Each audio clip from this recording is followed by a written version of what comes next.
Shallallahu Alaihi Wasallam ini, Nabi melihat berbagai pemandangan-pemandangan yang mengejutkan. Yang pertama, Nabi kan didampingi oleh siapa? Pemimpinnya para malaikat. Malaikat Jibril alaihi assalam. Didampingi beliau. Setiap masuk ke lapisan-lapisan langit. Langit, ya, pintu langit pertama malaikat Jibril izin tuh. Walaupun dia malaikat, pemimpin malaikat Jibril, tetap masuk ke langit pertama minta izin. Bukalah pintu. Lalu kata malaikat yang menjaga pintu langit pertama, dengan siapa kamu masuk? Disebut dengan Muhammad katanya. Lalu apakah dia sudah dapat izin? Kata Jibril, sudah. Akhirnya dibuka. Tuh, artinya malaikat penjaga langit pertama dengan penjaga langit kedua dan seterusnya, itu mereka terhijab, tertutup. Hatta pemimpinnya malaikat, yaitu Jibril alaihissalam, nggak tahu apa yang terjadi di langit pertama, kedua, ketiga dan seterusnya. Begitulah jamaah yang dirahmati Allah. Setiap malaikat Jibril membawa Nabi Muhammad ke lapisan langit pertama, kedua, ditanyanya begitu lagi. Jibril bilang, buka pintu. Terus ditanya sama malaikat, siapa kamu? Jibril. Bersama siapa? Muhammad. Apakah dia sudah dapat izin? Sudah, dari Jibril. Dibuka dah tuh itu. Kalau dalam riwayat yang lain disebutkan, kata-katanya begini. Aku tidak membawa manusia selain Muhammad ini. Jadi nggak ada manusia yang lain kecuali Nabi Muhammad yang dibawa oleh Jibril. Dalam sepanjang kehidupan manusia sejarah, nggak pernah kecuali Nabi Muhammad Sallallahu Alaihi Wasallam, manusia terbaik. Lalu ketika Nabi dan malaikat Jibril sudah berhasil masuk ke langit pertama, Nabi ngeliat di langit pertama itu ada orang yang duduk, laki-laki. Di samping kanannya ada sekelompok orang, di samping kirinya juga ada sekelompok orang. Nah, orang itu kata Nabi, kalau lihat ke kanan tertawa dan senyum, kalau ngeliat ke kiri nangis. Maka kan Nabi bertanya, Jibril, siapakah itu? Jibril menjawab, itu adalah bapak kalian Adam alaihi assalam. Itu orang yang di sebelah kanannya, itu keturunannya. Keturunannya yang akan masuk surga. Makanya beliau senang, tersenyum, tertawa. Sedangkan yang sebelah kirinya itu keturunan Adam yang masuk neraka. Makanya beliau nangis dan sedih. Lalu disampaikan salam lah. Nabi Adam ngelihat ada Nabi Muhammad begitu. Selamat bertemu wahai saudaraku yang soleh dari Nabi yang soleh. Begitu sambutan dari Nabi Adam kepada Nabi Muhammad. Mulia banget ya Nabi kita sallallahu alaihi wasallam ya. Masya Allah, luar biasa. Kemudian naik ke langit pertama, tapi sebelum saya sampaikan ke langit kedua, ketiga dan seterusnya, Nabi melihat keanehan atau kengerian yang dahsyat. Digambarkan, dilihat oleh Nabi dengan jelas itu. Ada orang yang di pinggir lautan, di mana lautan itu darah semua isinya. Darah. Tapi jadi banyak ada orang yang ke situ, ada orang yang nyemplung, berusaha untuk ke tepian. Setelah sampai ke tepian, dia duduk, langsung disambit pakai batu sampai mulutnya robek. Mulutnya ini sampai robek gitu. Akhirnya jatuh lagi ke lautan darah. Kan Nabi tanya, Jibril, itu siapa? Kok ngeri banget siksaannya?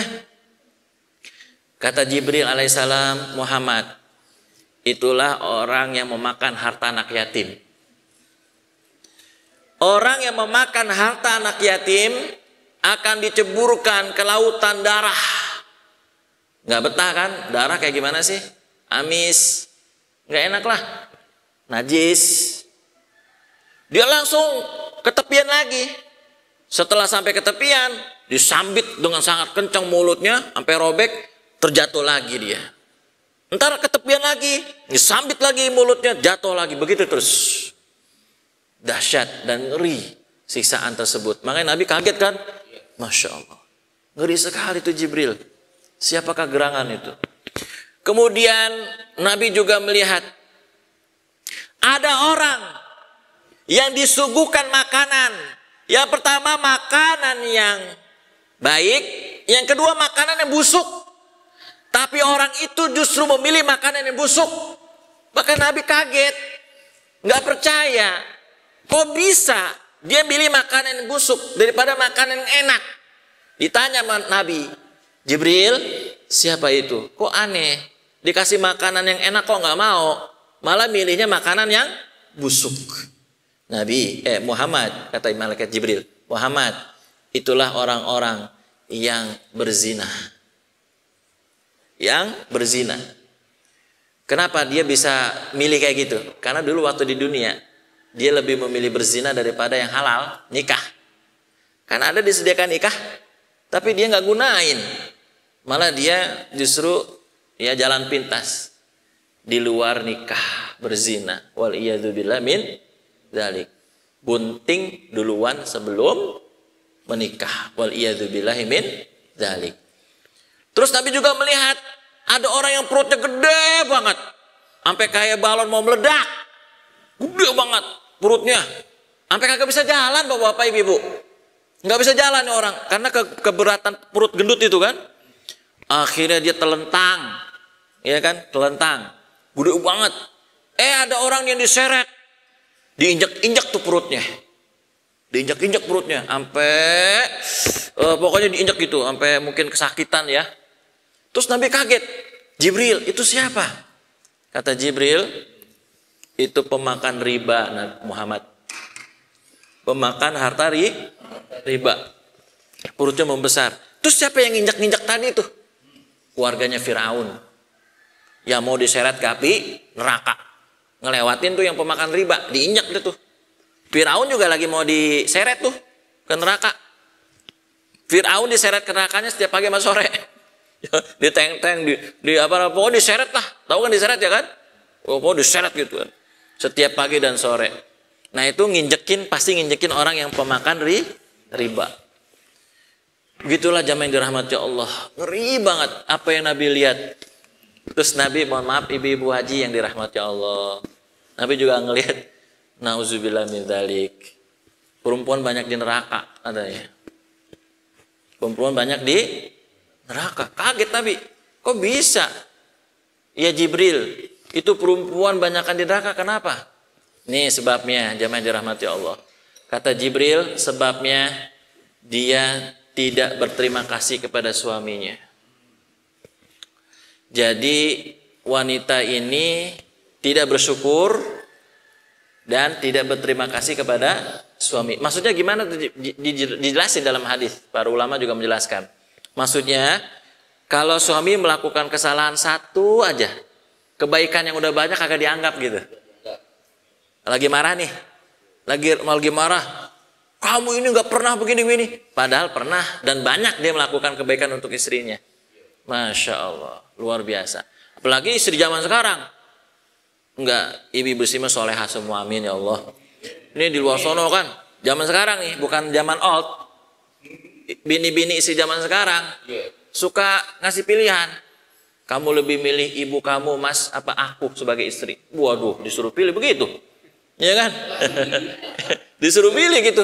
Kamu lebih milih ibu kamu apa aku katanya. Ini istri yang hati-hati nih, ya kan? Padahal, Masya Allah, ya kan? Yang ngebesarin ibu kan? Yang menikmati hasil kerjanya istri kan? Betul gak ya? Gaji istrinya yang menikmati kan? Terus juga yang nyusuin siapa? Ibu. Bukan pas gede, Pak Haji. Pas waktu masih kecil. Kalau gede mungkin istri yang nyusuin ya kan? Tapi kalau ceritanya masih kecil kan?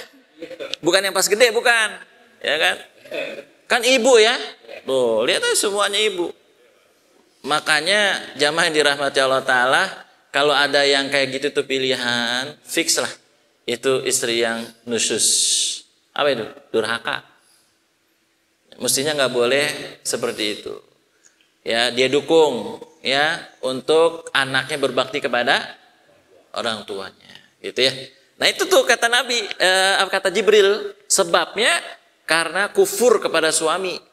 Kufur kepada suami. Maksud kufur kepada suami, tidak terima kasih kepada suami. Suami melakukan kekhilafan sekali aja, kemudian kebaikan-kebaikannya semua terhapus di mata istri.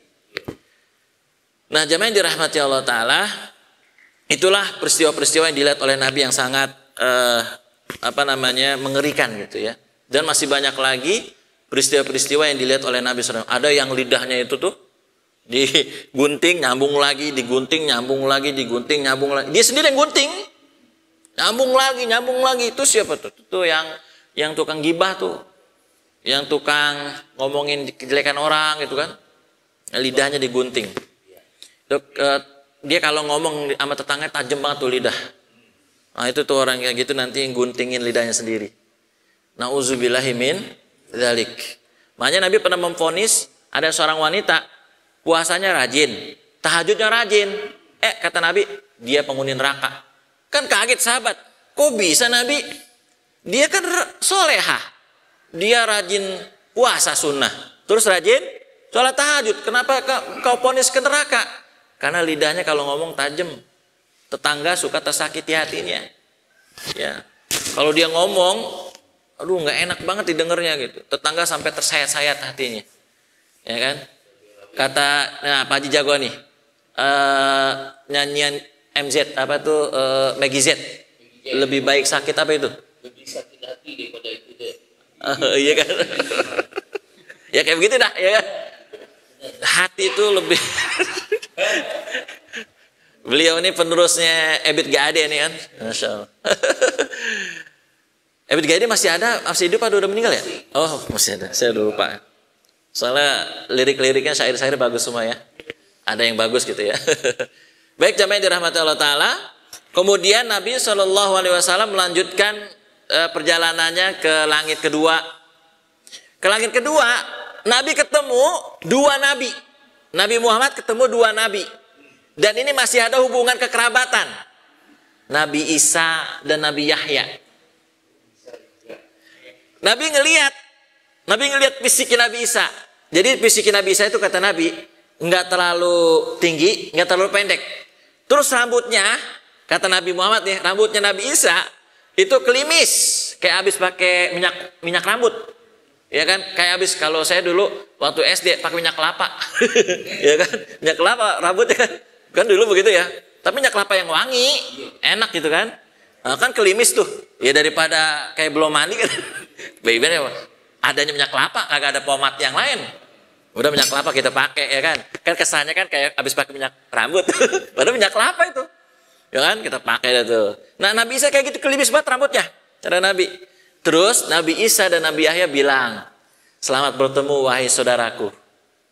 Wahai orang soleh dari Nabi yang soleh." Masya Allah. Lalu Nabi menuju ke langit ketiga kan. Ketemu Nabi Yusuf. Bener, Nabi kaget banget. Nabi Yusuf ketampanannya itu memang setengah dunia ini.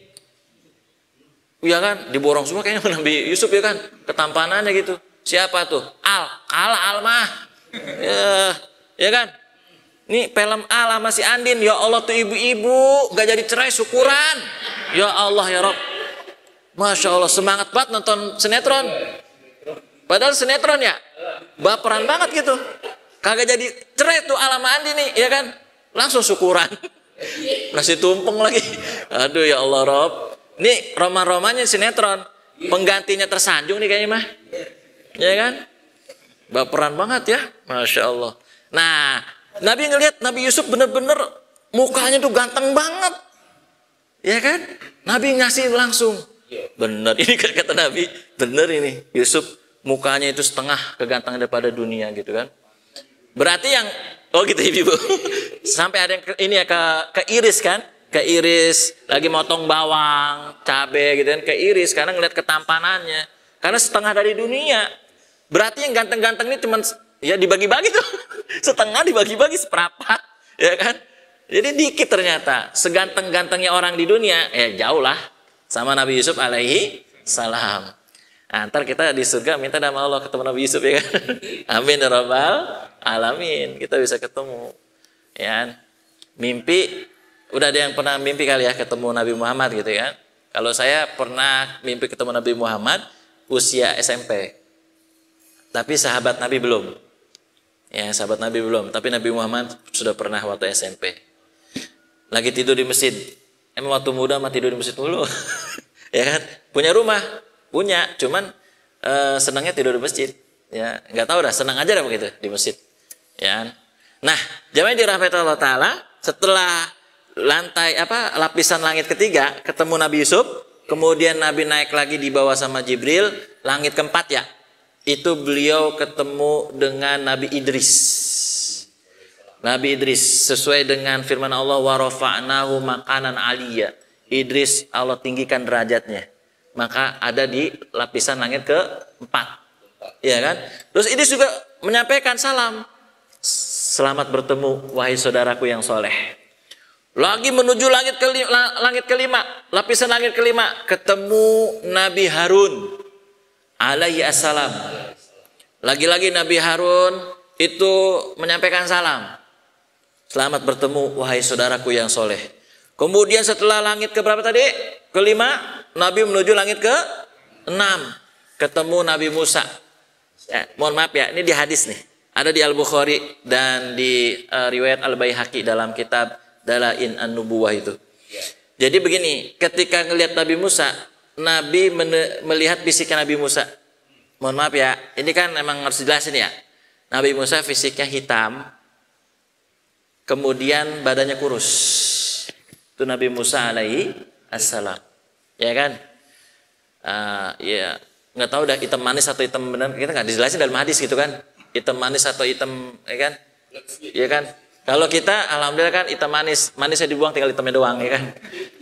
Nabi Musa hitam kulitnya kata Nabi Muhammad, kemudian kurus. Juga sama menyampaikan selamat bertemu wahai saudaraku yang soleh dari Nabi yang soleh. Kemudian Nabi beranjak lagi ke langit ke 7. Ketemu siapa? Baitul Ma'mur. Baitul Ma'mur tuh kayak Ka'bah tuh modelnya bapak-bapak ibu-ibu. Dijelaskan Nabi tuh Baitul Ma'mur kayak Ka'bah lah model-modelnya. Itu dalam hadis setiap hari ratusan ribu malaikat masuk ke dalamnya kagak keluar-keluar lagi. Masuk terus. Padahal nggak gede, kecil. Ya kayak Ka'bah dah. Begitu, modelnya nggak gede-gede banget. Tapi malaikat masuk itu setiap hari ratusan ribu malaikat dan malaikat nggak keluar-keluar lagi. Nah, lagi ngempet, baik. Nah, tahu kan ngempet? Lagi nyenderan di dinding Baitul Ma'mur. Siapa? Orang yang udah tua, kata Nabi, dia adalah Ibrahim. Nabi Ibrahim alaihi assalam. Masya Allah.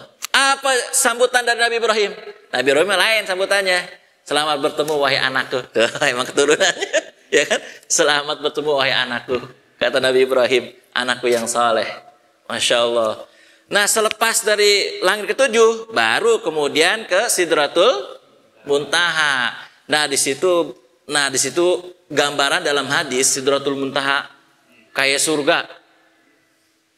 Di dalam hadis keindahannya kata Nabi nih, aku melihat keindahan yang luar biasa di Sidratul Muntaha sampai aku tidak bisa membayangkannya gitu.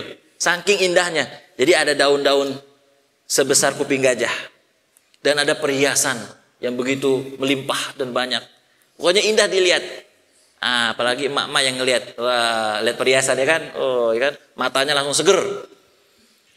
Ya kan, mama begitu, istri lagi sakit dikasih ini perhiasan langsung sembuh, ya kan? Oh luar biasa.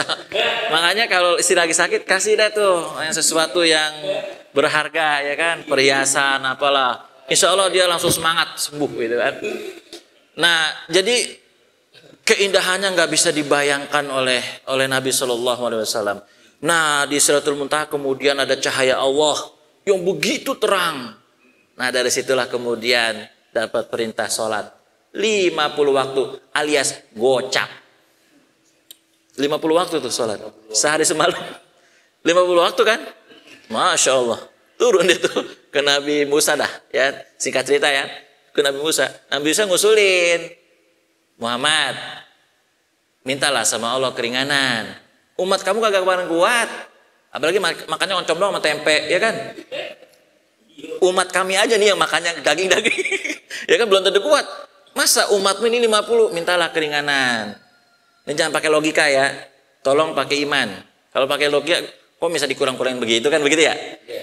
Ini logika PS iman nih. Janganlah. Ya kalau beginilah, kalau misalkan pakai logika, ya kan? Pakai logika nih, itu Siti Maryam bisa bunting, bisa hamil, kagak ada suaminya kan? Pakai logika kan nggak mungkin ya? Iya kan? Tapi maunya Allah, betul. Nabi siapa lagi? Nabi Adam, bahkan nggak punya ayah, nggak punya ibu, brojol begitu baik. Kalau pakai akal nggak mungkin. Itu maunya Allah kan? Jadi jangan pakai ini dah. Dia minta-minta keringanan juga jangan pakai akal dah, pakai iman. Masa sih minta-minta keringanan begitu gitu kan? Jangan. Ini pakai iman kita. Nah, kemudian Nabi usul beberapa kali dah tuh Nabi, cuman akhirnya Nabi nggak enak. Udah 5 waktu nih, udah mepet 5 waktu, disuruh usul lagi sama Nabi Musa. Minta lagi dah keringanan, ya kan? Umatmu nggak akan sanggup, ya kan? Kata Nabi Muhammad, saya kayaknya malu nih, udah minta keringanan berapa kali? Dari 50, dari gocap turun ke 5, iya kan? Udah jauh banget itu. Benar juga sih ya, 5 waktu juga kayaknya berat banget ya. Benar nggak Bapak Ibu ya? 5 waktu aja banyak yang bolong-bolong itu. Nauzubillah min dzalik, masya Allah. Nah akhirnya Nabi Muhammad SAW menetapkan udah nggak minta keringanan lagi, 5 saja. Cuman katanya Allah 5 waktu pahalanya sama dengan 50. Kita sholat 1 hari 1 malam. Luar biasa, Allah sangat Rahman Rahim ya, sangat baik sekali. Inilah proses pembelajaran sebenarnya buat kita semua. Ngapa sih sebenarnya kalau gampang banget 5 gitu kan enggak? Tapi Allah pengen belajar buat kita supaya kita lebih cinta lagi, dekat lagi, dan kita bisa paham kasih sayang Rahman dan Rahimnya Allah Subhanahu wa Ta'ala. Itu jamaah yang dirahmati Allah. Akhirnya Nabi pulang dari Isra Mi'raj atau dari Mi'raj dapat perintah sholat 5 waktu sampai sekarang, sampai kiamat. Dulu mah kan sebelum disyariatkannya sholat 5 waktu, Nabi ngikutin sholat Nabi Ibrahim. Bagaimana sholat Nabi Ibrahim? 2 rakaat di pagi hari, 2 rakaat di sore hari. Itu doang udah. Kemudian setelah syariat 5 waktu, maka sudah nggak ada lagi yang tadi itu. Diganti dengan 5 waktu. Masya Allah ya, luar biasa jamaah yang dirahmati Allah. Nah, selepas pulang, sebelum subuh nih, cerita deh Nabi ke orang-orang, termasuk orang kafir Quraisy, bahwa saya telah diperjalankan oleh Allah.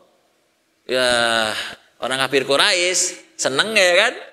Ditawa ini. Ini kesempatan menjatuhkan Muhammad ini. Nggak mungkin banget. Dalam 1 malam, jalan dari Masjidil Haram ke Aqsa.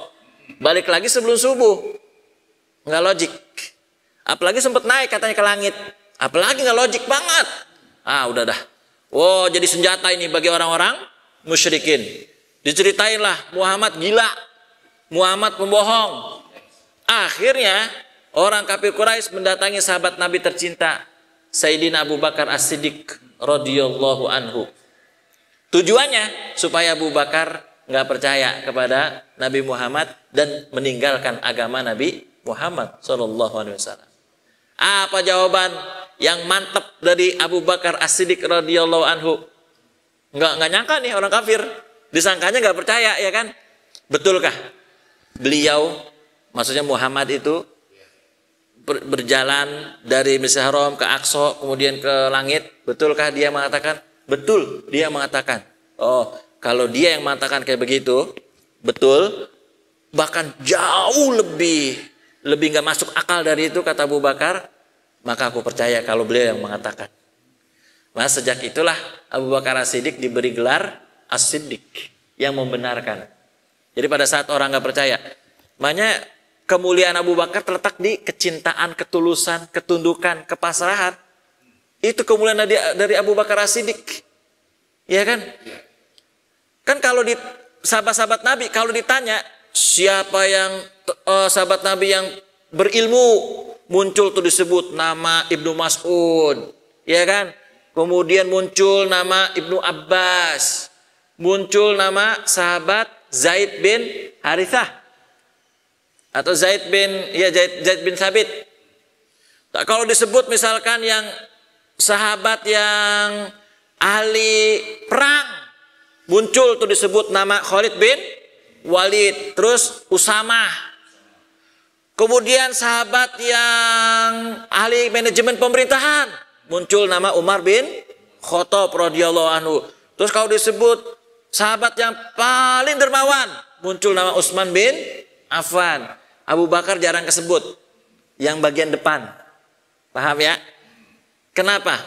Nah, ternyata kemuliaan Abu Bakar ini di sini di Isra Mi'raj.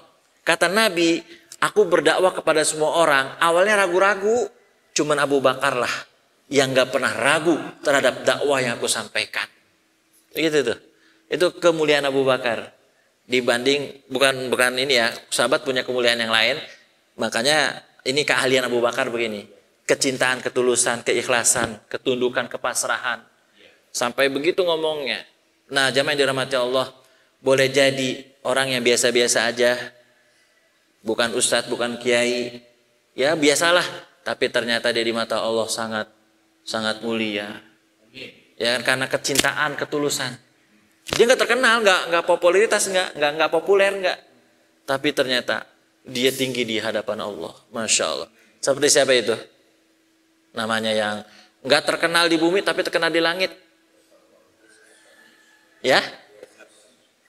Iya, Uwais Al-Qarni. Dia nggak terkenal di bumi, tapi amat terkenal di langit.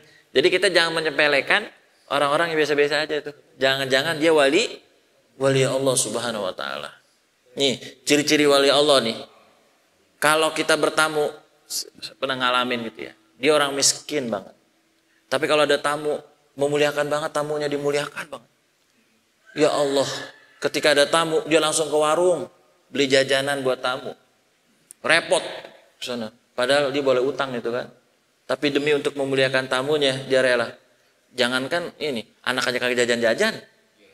Nah, ciri-cirinya nih, ketika anaknya kagak jajan, tamunya disediain, anaknya udah nungguin.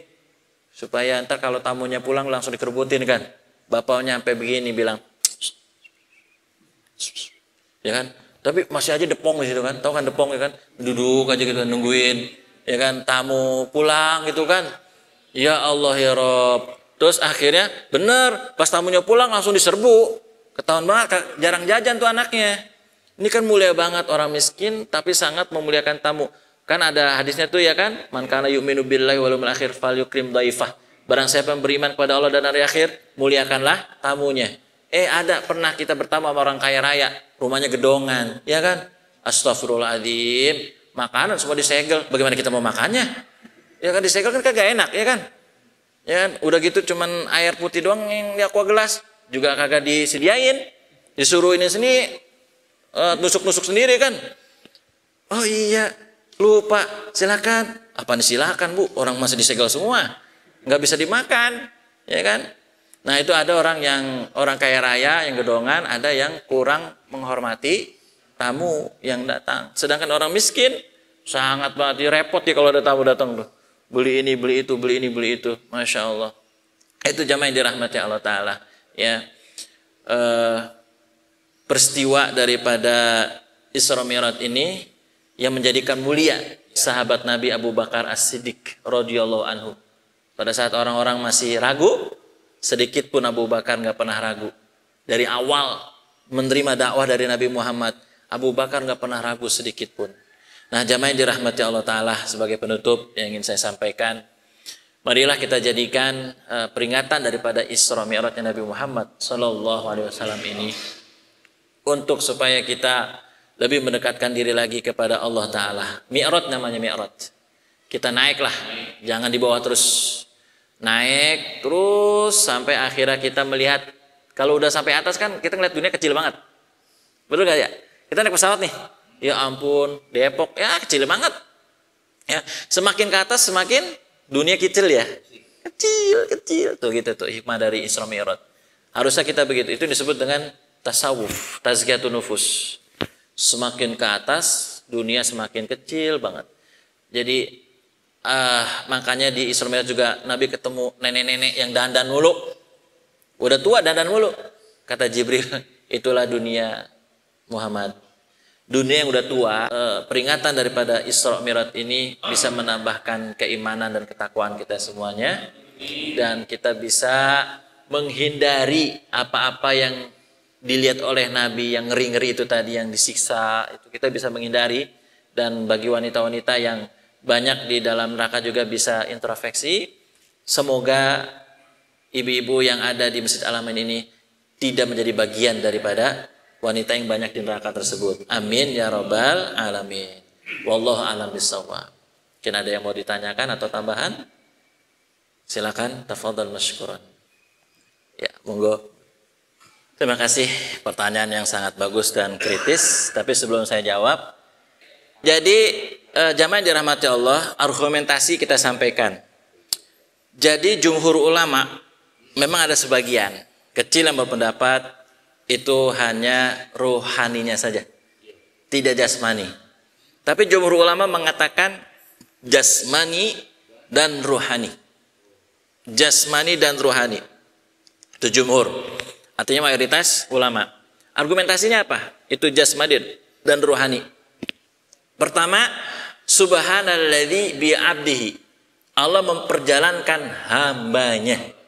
Yang namanya hamba, perangkatnya itu ada jasmani, ada rohani. Satu. Yang kedua, kecengangan, keheranan orang-orang kafir Quraisy. Ya, nggak percaya orang-orang kafir Quraisy. Allah, masa sih bisa jalan ke langit gitu kan? Bisa hancur lah gitu dan lain sebagainya. Nggak mungkin. Itu menunjukkan ya keheranan itu, nggak kepercayaan itu bahwa Nabi diperjalankan oleh Allah dengan jasmani dan rohani. Gitu ya. Terus yang ketiga, argumentasinya. Argumentasinya. Nggak mungkin itulah dalam mimpi, atau nggak mungkin dia hanya rohani. Karena Nabi SAW dijalankan dari Masjidil Haram ke Masjidil Aqsa. Kan ditantang oleh orang kafir Quraisy. Muhammad, kalau engkau benar ke Aqsa, dari Mekah ke Aqsa, dari Masjidil Haram ke Masjid Aqsa, hitung berapa pilar-pilarnya. Ya kan? Nggak mungkin mimpi, dan nggak mungkin dengan rohani saja. Ya kan? Kaget Nabi kan, ditantang. Mana sempat Nabi hitung-hitung pintunya Al-Aqsa berapa, tiang-tiangnya berapa. Nggak sempat kepikiran. Tapi katanya Nabi Muhammad SAW, ketika ada orang kafir bertanya demikian, Allah memperlihatkan detail banget.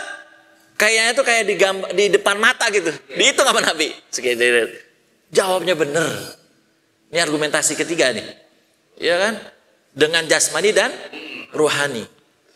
Nah, terus Nabi Muhammad di Masjidil Aqsa sempat melakukan sholat bersama rohnya para nabi. Jadi Nabi Muhammad jadi imam. Entah sholat apa, karena nggak disebutkan di sholat apa.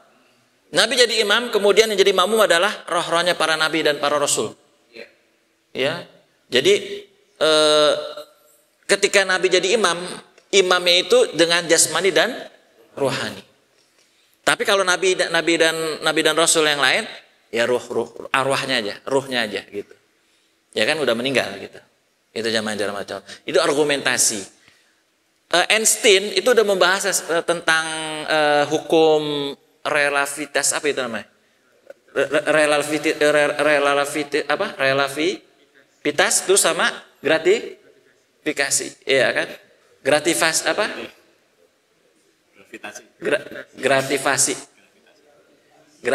kan? Itu hukum apa itu? Nah, itu Einstein udah membahasnya. Cuman kan si Einstein ini dia belum dapat hidayah ya. Dan saya yakin Einstein sudah membaca Isra Mi'raj Nabi kan? Saya yakin udah baca, udah tahu peristiwa ini, ya kan? Cuma ada orang begini, wah kalau Einstein udah baca nih Isra Mi'raj, dia bakal masuk Islam. Dia justru udah baca sebenarnya. Cuman hidayah belum datang gitu. Iya, gini deh. Memang otak kita, akal kita belum nyampe sih. Contoh deh, jangan jauh-jauh deh, jangan Isra Mi'raj deh. Dulu sebelum ada HP, ya kan? Orang ngomong pakai apa? Surat ya. Terus sama orang dulu itu kalau masuk goa, ketutup nih goa, bikinnya abrak kedabrak, ya kan? Bim salah bim, abrak, terbuka tuh. Sekarang kita masuk mall, kebuka sendiri pintu, gak usah pakai bim salah bim, abrak kedabrak itu nggak ada, langsung buka sendiri. Kan dulu gitu ya. Jangan jauh-jauh aja. Token listrik baru ketemuin sekarang, yang kayak pakai pulsa gitu kan? Kan enak yang punya kontrakan ya kan? Kenapa kagak dari dulu kan gitu? Umpama misalnya, kan tapi masih ada yang pakai bayaran bulanan ya, masih ada tuh ya. Cuman saya dapatnya yang token, nggak bisa. Pengennya sih yang itu, yang bulanan bayarnya lebih murah kayaknya. Gitu kan? Akhirnya ya mau nggak mau orang token semua. Nah ya udah. Emang cocoknya buat yang punya kontrakan kalau token. Nah gitu ya. Jadi kita nih mohon maaf ya, agak telat gitu ininya, perkembangannya gitu kan. Iya. Dulu orang mana nyangka bisa ngomong di video call ya kan. Terus bisa ngomong dari jarak yang jauh. Nggak ada yang pernah berpikiran begitu. Zaman saya dulu mah adanya pager kalau nggak salah, pager tuh. Yang SMS doang ya. Kalau nggak salah tuh. Ya. Saya make HP pertama Motorola, Pak. Bu. Motorola yang kecil banget. Yang kecil banget. Bisa dikantongin dan apa kantongin. Yang manual belum ada Android ya kan. Jadi kita telat ini gitu. Mungkin akal kita belum nyampe kan. Nah, sekarang kan udah terbukti ya semuanya gitu. Mungkin nanti ada mobil terbang kali. Ajalnya udah ada kan. Mobil bisa terbang tuh. Nah, cuman nanti lalu lintasnya gimana ya? Lampu merahnya gitu, ya. Nah, jadi jamaah yang dirahmati Allah Ta'ala, mungkin akal kita belum nyampe untuk menganalisa apa namanya itu Isra Mi'raj Nabi Muhammad SAW. Mungkin suatu saat nanti akan dibuktikan secara ilmiah kebenarannya gitu, ya. Tapi dari Einstein aja mungkin bisa dibaca lagi tentang hukum yang diterapkan oleh Einstein. Itu sangat-sangat nyambung dengan Isra Mi'rajnya Nabi Muhammad SAW. Begitu. Jadi memang logik juga sih kalau pakai logik gitu ya. Cuman kita kan nggak bisa secara kasat mata nih, harus dengan analisa yang kuat gitu kan. Nah jadi gitu argumentasinya bahwa jadi Ahlus Sunnah wal Jamaah itu meyakini bahwa Nabi Muhammad Isra dengan jasmani dan ruhani. Mungkin ada kekuatan-kekuatan yang memang bagi Allah mah mudah ya, mudah sekali. Ya kan? Jadi badan Nabi nggak hancur gitu ya. Kan dari buruknya itu jalannya itu cepat banget ya, lari apa, sok gitu, cepat. Ya mungkin wallahu a'lam bishawab itu mungkin. Kalau nggak salah ada film itu juga, film Ant-Man apa tuh yang semut itu loh, yang kuantum, yang bisa ke masa lalu atau apalah gitu. Jangan-jangan terinspirasi dari Somirot. Iya Avenger. Ada juga Doraemon kan, di lorong waktu ya kan. Jangan Doraemon dah. Itu dulu ada film sinetron namanya Lorong Waktu ya, yang pemainnya Deddy Mizwar tuh. Ya kan kayak begitu juga tuh kan. Jangan-jangan terinspirasi dari inian Isra Mi'raj. Ya kan? Itu film-film itu semuanya tergantung, ada yang pengen kembali ke masa lalu, apa yang masa depan dan seterusnya. Kalau masa depan ada tuh namanya dejavu apa tuh namanya itu. Jadi kita belum pernah tapi kayak udah pernah gitu merasakan dejavu katanya sih gitu. Tapi sebenarnya sih bukan gitu ya.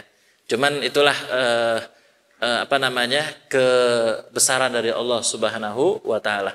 Jadi benar maha benar Allah yang berfirman linuriyahu min ayatina innahu huwas-samiul basir, bahwa Allah ingin menunjukkan bukan sekedar perintah sholat, tapi juga ingin menunjukkan kebesaran-kebesaran Allah yang lain. Di antara ini tadi, jalan ke langit itu kebesaran Allah yang lain. Sebagian kecil itu disebut cuma linuriyahu min ayatina, sebagian. Masya Allah, itu baru sebagian udah dahsyat banget. Makanya terkenal peristiwa ini apa? Perjalanan sejarah yang terdahsyat. Isra Mi'raj. Nggak ada lagi kan? Selain Isra Mi'raj. Nah, demikian. Wallahu a'lam bishawab. Cukup? Ya. Mari Bapak-bapak, Ibu-ibu, kita tutup dengan doa kafaratul majlis. Subhanaka Allahumma wa bihamdika asyhadu an la ilaha illa anta astaghfiruka wa atubu ilaik. Mudah-mudahan yang kurang sehat disehatkan oleh Allah Subhanahu wa taala dan semua kita terlindung dari mara bahaya, bencana, penyakit. Amin ya rabbal alamin. Wassalamualaikum warahmatullahi wabarakatuh.